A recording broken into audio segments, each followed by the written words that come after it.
Okay, welcome to the last lecture, lecture number 8 for the hypothesis testing, conceptual hypothesis testing set of lectures for this module, module 8. Anyway, let's talk about hypothesis testing errors and also about a value that we call alpha. This is actually a big deal, it's pretty important. So let's get, oops, I got the screen shared somehow. Hang on, technical errors. There we go. So we're moving on now. The learning objectives for this video, it's actually a little bit ambitious because these things are all big important things, but you've learned the basics to understand them, so I hope that it's not too complicated. You need to understand what alpha is, sometimes known as the significance level, and how to use it for some simplified problems. Understand that it's a benchmark value that is set by the researcher.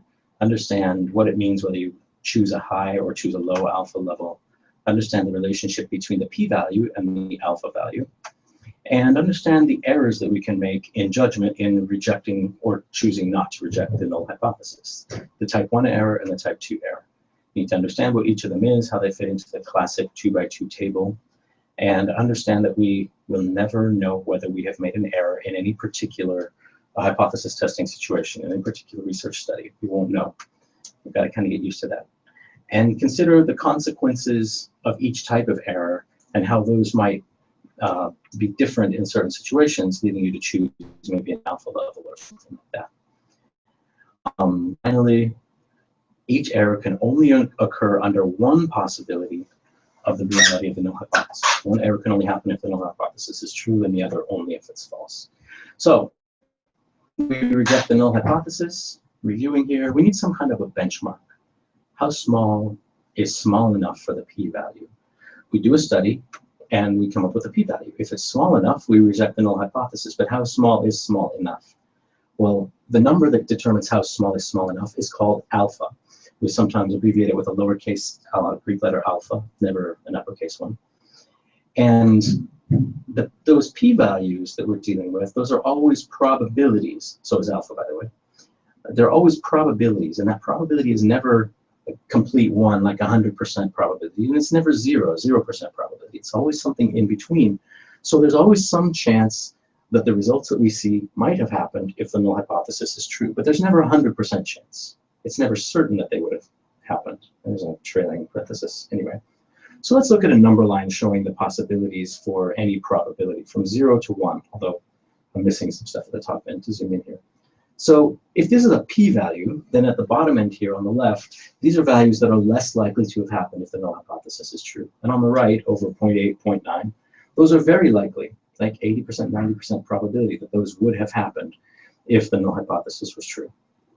So some of the accepted standards for alpha are, first of all, a very lenient standard that doesn't get used very often. And every once in a while, we use even more lenient standards than this, like 0.15 or 0.20. Sometimes people use an alpha equals 0.10 standard. It's pretty rare. Most of the time, you're going to get criticized if you try and use an alpha level that lenient because you're making things too easy for yourself. A somewhat more stringent standard is 0.05. That's actually one of the most common alpha values out there. And what these levels mean is that they are rejection rules. So if you say, my study, I have set alpha at 0.05, what that means is that I will reject all p-values. If I get a p-value that's less than 0.05, I will reject the null hypothesis. So a more stringent standard than that is 0.01, means if my p-value is less than 0.01, I will reject the null hypothesis. Very stringent is 0.001. In some fields, you have standards that are much more stringent than that even. So these are some of the standards that are out there, and alpha is a benchmark. It's the number to beat. If your p-value is less than this, less than alpha, less than the number you've chosen, then you reject the null hypothesis, you go home a happy person, because you demonstrated what you were hoping to demonstrate with your research tomorrow, etc. So even before your study begins, you set alpha. Or sometimes after the study's begun, but before you start analyzing the data, you set alpha and you decide what your alpha value is, and that tells you which p-values you will reject. It tells you how small your p-value has to be to reject the null hypothesis. So let's zoom in on here and just kind of get a visual of what these alphas look like. So this is me zooming in on this portion of the graph, portion between 0 and 0.1. Alpha 0.05 means that if our p-value is anywhere in this range, less than 0.05, we'll reject the null hypothesis. Alpha 0.01 is constant. The p-value has to be down here. And alpha 0.001 is even more stringent than that. It's even less likely that this would happen if the null hypothesis were true. So these are all levels of things that are implausible if the null hypothesis was true, or low probability if the null hypothesis was true. So when we make the decision to say, I reject the null hypothesis, or I fail to reject the null hypothesis, we know we could be making an error. You know that because I've said it about 25 times at this point in these videos. So we specify the null hypothesis, we calculate P, we make a decision about the null hypothesis based on P. And if P is less than alpha, we reject the null hypothesis. If P is greater than alpha, then we retain the null hypothesis or fail to reject it. If you reject the null, then we usually also say, therefore, I'm gonna accept or find support for the alternative hypothesis, despite the logical problems with that. And you know that we could be making an error in step 3. If we reject or fail to reject the null, we might be making an error, and we will never know whether we made that error or not in that particular situation. So going back to our logical decision tree thing here of conditional probabilities, if the null hypothesis is false, then we're in null hypothesis is false world, and we can make a correct or an incorrect decision depending on whether we reject the null hypothesis or retain it. And if the null hypothesis is true, then we're in null hypothesis is true world, and we could make an error or make a correct decision depending on whether we retain or reject the null hypothesis. And of course, we don't know which is true. Is the null hypothesis true or is it false? Therefore, whether we reject or retain the null hypothesis, we might be either making a correct decision or an error. And here's this slightly different perspective we talked about before, where there really are only 2 things that you will do at the end of a research study. You'll either reject the null hypothesis or you won't. And that's based on what the data are most consistent with. Are they consistent with the null hypothesis or not very consistent with the null hypothesis? And so you're going to be making a decision that's either a correct decision or an error, and you're not going to know which one it is. But you can know some of the probabilities involved, and alpha is the probability of making a type 1 error if the null hypothesis is true. It's not a 2x2 table where we represent reality, where the null hypothesis could be true or the null hypothesis could be false, versus our decision about that reality, our decision to reject the null hypothesis or retain the null hypothesis. Well, if we reject the null hypothesis and it's true, it's bad. You're not supposed to reject null or reject correct, true hypotheses. And so anytime we reject the null hypothesis, unbeknownst to us, we could be making a type 1 error. And in science, we spend a lot of time trying to manage the probability of that. Alpha is the probability of making a type 1 error. So, which can only happen if the null hypothesis is true, right? So if the null hypothesis is true, then alpha is the probability of falsely rejecting it. And that's what happens if we make this decision and the null hypothesis is true. But if we reject the null hypothesis and that null hypothesis was false, that's a correct decision, and that's good. And that decision is what we call 1 minus beta, or statistical power. It's the probability of correctly rejecting a false decision. It's the probability of actually finding the needle in the haystack, or the probability that your dim little flashlight will actually see the thing you're looking for in the dark room. This is the probability of a hit, of something actually being there, and you find it. So the null hypothesis is false, which means that your alternative hypothesis might be true, and you conclude that it's true, and that is a correct decision. We'll talk about that a little bit later. Now, if you retain the null hypothesis and the null was true, well, that's good. You should do that. But if you retain the null and the null was actually false, you should not have done that. That's a false negative, and that's a painful error to make because you should have had a good experience, but you didn't. It missed you. Random chance just made it pass you by. You should have caught the golden orb in your hand, and no, you missed it. So that's depressing.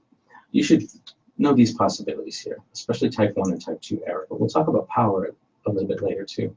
So alpha is a lot of things. It's our benchmark. It's our number to beat in any given study. So 0.05, we need to get our p-value less than 0.05, etc. This is always what we're trying to do.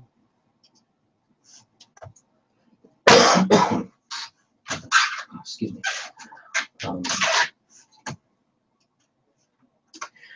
If p is a smaller value, then we reject the null hypothesis. And alpha is also the probability, if the null hypothesis is true, of making a type 1 error. All of these things are valid interpretations of what alpha is. And it's important to note that we decide what the probability of making a false positive error is if the null hypothesis is true. We decide that conditional probability because we set alpha. Although we'll never know whether we made the error or not, we do know conditionally if the null hypothesis is true, then this is the probability that we made this error. So getting sort of towards the end here, let's talk about how these errors play out in real life. Sometimes we care more about one error, and sometimes we care more about another error. We try and avoid the errors, but sometimes one is worse. So imagine a drug that's to combat cancer, and the drug has very mild side effects, but if you reject the null hypothesis, that means you've decided that the drug is effective. So you reject the null hypothesis, it means the drug is effective. Which error is worse, type 1 or type 2? Which is probably going to have the worst consequences? Would you prefer a conservative alpha level, like alpha 0.001, which makes it difficult to reject the null hypothesis, or a more lenient one, 0.05? Think about that. Now think about the same situation, but what if the side effects were occasionally life-threatening? Maybe you could live another 5 or 10 years with cancer, but if you take this drug, maybe you die now, or maybe it cures you, one way or the other. But it might kill you. So which error is worse, type 1 or type 2? If you reject the null hypothesis, it means you've said the drug is effective. Which error is going to be worse, type 1 error or type 2 error? And do you prefer a conservative alpha or a more lenient alpha? Think about which one of those makes the most sense in this situation. Another situation, you're analyzing hydrocarbon levels in core samples from drilling down into the earth in the Gobi Desert. I'm sure the Gobi Desert's a wonderful ecosystem, but it's an ecosystem that probably doesn't have as many consequences for the planet itself as some other ecosystems. If you reject the null hypothesis, it means Exxon, who is your employer, is probably going to start drilling for oil in the middle of the Gobi Desert. Which error is maybe worse? Which one do you prefer? And so are you going to try and avoid one? Are you going to try and avoid a type 1 error by having a really conservative alpha level? Or maybe avoid a type 2 error by having a more lenient alpha level? There are consequences either way. Now, what if the core samples were from a tributary of the Amazon River that supplies water to tens of millions of people in a key ecosystem?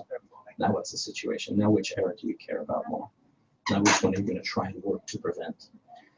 So the way we prevent these errors, there are a lot of different factors that help us decide which errors are more likely to happen, which ones are less. So things that affect the probability of these happening, effect size. An effect size is how much of whatever we're looking for is there. So if we're looking for an association, is it a strong association that we're going to find, or is it a weak one? If we're looking for a difference between groups, is it going to be a huge difference or kind of a weak difference? It's hard. That makes a difference. So your research design makes a difference. Certain designs have more power, more statistical power to reject the null hypothesis. They're just more likely. They show you things a little more clearly, or sometimes they just kind of jack up your probability of rejecting HO. So we like to choose powerful research designs whenever possible. The variability in your data. We usually deal in averages in statistics, and an average is just one number that represents a whole bunch of values. So it might represent a whole bunch of values that are all really similar to that average. So the average age of Fredonia is probably, 19 and a half, 20. And most people at Fredonia are not any younger than about 18 or not any older than about 21 or 22, right? But if you could go to someplace else in town, like in a young city, and you could find the same average of 19 and a half, 20, but you could have people as young as 2 and 3 years old and as old as 50 and 60 years old. So that average could have a lot of variability around it or less variability around it. Some people call statistics the study of variability, and we're going to deal with variability for the rest of the semester. More variability makes it harder to find a significant effect, in other words, to reject the null hypothesis. And then measurement instruments and techniques. All the instruments we use, including personality questionnaires and things like that, they can be really good at measuring what they're supposed to measure, really accurate with not very much noise or error variability, or they can be really poor. Worse instruments add a bunch of random noise to our data, random effects that make it hard for us to see what's actually there. Better instruments avoid that. Worse instruments can also add bias to our data, which is much worse. It's non-random noise. It's all going in one direction. That's terrible. that actually makes you wrong in 2 ways. It's really bad. So these are the things that can affect the probabilities of the errors we're looking for also. I hope you can figure out what these errors are, what they mean, and how we can apply them, because we're pretty much done with this unit now.